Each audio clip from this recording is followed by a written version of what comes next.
안녕하세요. 오늘은 컴퓨터 활용 능력 1급 필기시험을 4일 만에 합격한 후기를 가져왔습니다. 제가 이 시험을 작년 12월 달에 봤는데 정말 특별한 공부법이라고 말할 게 없어가지고 영상을 찍어야 될까 고민을 하다가 이제서야 촬영을 하고 있습니다. 그래서 이번 영상은 아마도 짧게 끝날 것 같아요. 그럼 제가 4일 동안 어떻게 공부를 했는지 알려드릴게요. 가장 먼저 컴퓨터 활용 능력은 총 3과목으로 나눠져 있어요. 그래서 저는 첫째 날은 1과목, 둘째 날은 2과목, 셋째 날은 세 번째 과목을 공부를 하고 마지막 날에는 전체를 다 같이 공부를 했습니다. 그리고 그 다음에 여러분이 꼭 아셔야 할 게 컴활 자격증을 따겠다고 마음먹은 지금 이 순간 바로 시험 접수를 하셔야 됩니다. 컴활 시험은 보통 앞으로 한 달까지 시험이 거의 매진이에요. 그렇기 때문에 내가 보고 싶은 날짜에 시험을 볼 수 있는 게 아니라 내가 접수를 할 수 있는 그 날짜에 시험을 보는 겁니다. 그래서 내가 공부를 하고 준비가 된 상태에서 천천히 접수를 해야지라고 생각을 하면 절대 안 됩니다. 시험 접수를 하고 그 날짜에 맞춰 시험 보기 4, 5일 전에 공부를 시작하시면 됩니다. 시험 접수를 하셨으면 그 다음엔 신화공에서 무료로 배포한 요약집을 프린트하시면 됩니다. 제가 앞서 컴활은 총 3과목으로 나눠져 있다고 했잖아요. 그래서 요약집을 프린트를 하시면 과목별로 나눠서 3개로 처리를 하시면 됩니다. 이렇게 제목은 기출문제집으로 되어 있지만 안에는 이렇게 요약집이거든요. 1과목, 2과목, 3과목 나눠서 처리를 하시면 됩니다. 요약집을 프린트 하셨으면 기출문제집도 프린트 하셔야 돼요. 만약에 여러분들이 저랑 똑같이 4일치 계획을 잡고 공부를 하시는 거라면 먼저 10회차 기출문제만 프린트 하시는 걸 추천드릴게요. 저도 처음엔 의욕이 넘쳐서 14회차 기출문제를 프린트를 했는데 잉크만 버렸습니다. 이렇게 보시면 기출문제집을 프린트를 했는데 이 뒤에는 새 거거든요. 아예 풀지도 못한. 그래서 먼저 10회분만 프린트를 하시고 부족하시면 그 이후에 조금씩 프린트를 하시면 됩니다. 이렇게 요약집과 기출문제집을 프린트를 하셨으면 기출문제집으로 공부를 시작하시면 되는데요. 저는 첫째 날에는 1과목 공부만 했다고 했잖아요. 그래서 기출문제집 3회분을 1과목만 보시면 됩니다. 이렇게 3회분. 그리고 문제를 푸는 게 아니에요. 기출문제의 답을 체크를 하고 문제를 푸는 게 아니라 그냥 보면 됩니다. 이 기출문제가 좋은 점이 문제와 답만 있는 게 아니라 다른 사람들이 이 보기가 왜 오답이고 정답인지 이유를 적어놓은 게 있습니다. 그래서 그거로 같이 공부를 하시면 돼요. 저 같은 경우에는 문제에 나온 핵심 개념에 형광펜을 칠하고 보기와 다른 사람들이 코멘트를 달아준 걸로 공부를 했습니다. 그래서 이렇게 꼼꼼하게 3개치 기출문제를 보시면 되고요.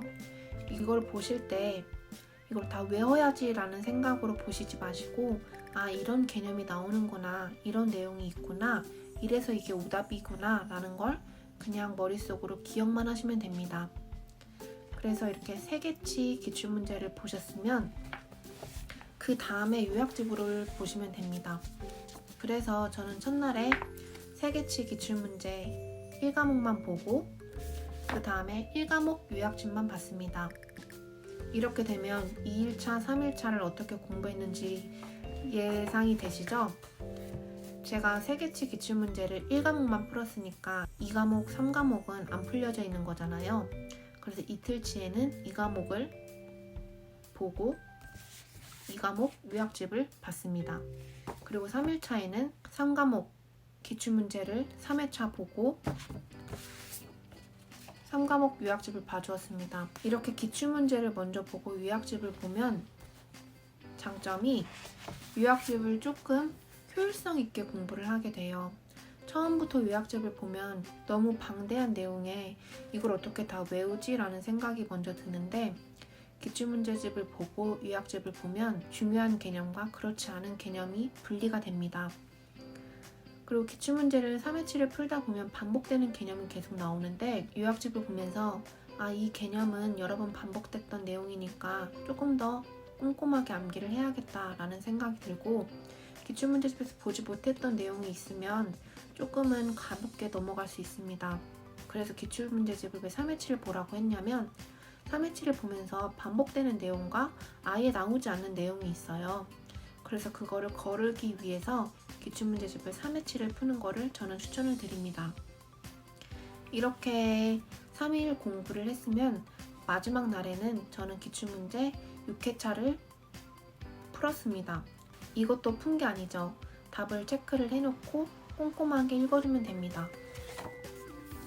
저는 이건 안 푼 거구나. 저는 모든 문제의 개념에 해당되는 곳에 이렇게 형광펜을 칠하고 꼼꼼하게 읽어줬습니다. 끝! 정말 별거 없죠? 이렇게 저는 4일 동안 공부를 하고 커말 1급 필기시험에 한 번에 통과를 했습니다. 그리고 커말은 문제은행식이기 때문에 요약집을 꼼꼼하게 보기보다 기출문제를 더 많이 풀어보는 게 효율적인 공부 방법이에요. 그래서 저처럼 기출문제의 답을 체크를 하고 꼼꼼하게 읽어보시고 요약집으로 중요한 개념과 중요하지 않은 개념을 나눠서 조금 이렇게 융통성 있게 공부를 하는 걸 추천드립니다. 그리고 제가 마지막에 본 기출문제 3회분에서 문제와 보기가 그대로 똑같이 많이 나왔었거든요. 그래서 제가 시험장에 들어가기 전에 봤었던 문제가 그대로 나왔어서 그래서 요약집을 한번 꼼꼼하게 보는 시간에 기출문제 2회분을 보는 걸 더 추천을 드려요. 어쨌든 별거 없는 저의 커말 필기 공부 방법이었습니다. 저는 커말 필기를 이렇게 합격을 하고 나서 실기시험 접수를 해놨는데 운이 좋게 취업이 먼저 돼가지고 실기는 지금 취소를 해놓은 상태고 이번 상반기 안에 실기시험까지 합격을 해서 커말 자격증을 취득하는 게 제 목표입니다. 그래서 조금은 시간이 걸릴 수도 있겠지만 제가 실기시험까지 합격을 한다면 실기시험 공부법 영상도 들고 올게요. 그럼 오늘 영상은 여기까지입니다. 효율적인 방법으로 공부를 하셔서 한 번에 시험에 합격하시길 바랄게요. 그럼 안녕.